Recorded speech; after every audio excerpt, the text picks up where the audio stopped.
Alright, everybody, coming to you with that live coverage from WWE Hell in the Cell. The kickoff, the first match of the night was the 2 out of 3 falls, Dolph Ziggler versus Antonio Cesaro match. And basically, I am really surprised. This is a good match. Not normally do you ever get to see 2 out of 3 falls matches, only go 2 falls.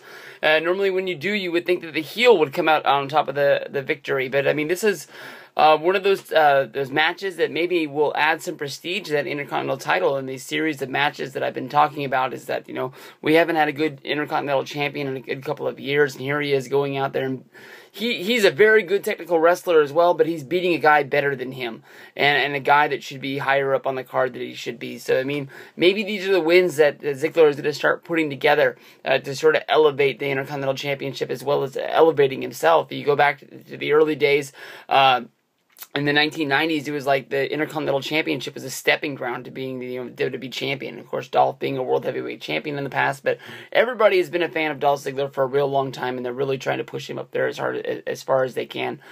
During this, basically the first match was very fast, with Dolph Ziggler getting a roll-up victory, and after that, we got to see Antonio Cesaro sort of get caught up against Dolph Ziggler and injuring his bicep, which he worked during the match a whole bunch, going up and down like that, trying to get movement and flexibility into it. I don't think he was really hurt. I think they were just playing into what was going down inside of the match.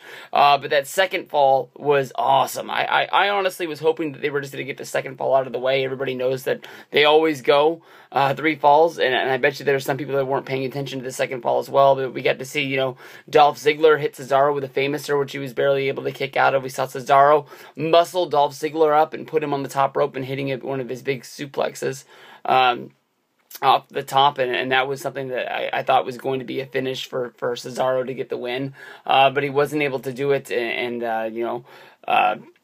that's what it came down to. Dolph Ziggler gets the big win. It sort of makes him a strong Intercontinental champion. I think that's what a lot of people were looking for. It's his second straight win, so many times, especially with the Divas Championship. You just see it get passed and forth, back and forth, pay-per-view to pay-per-view, and here he is, putting together a good long little string of wins.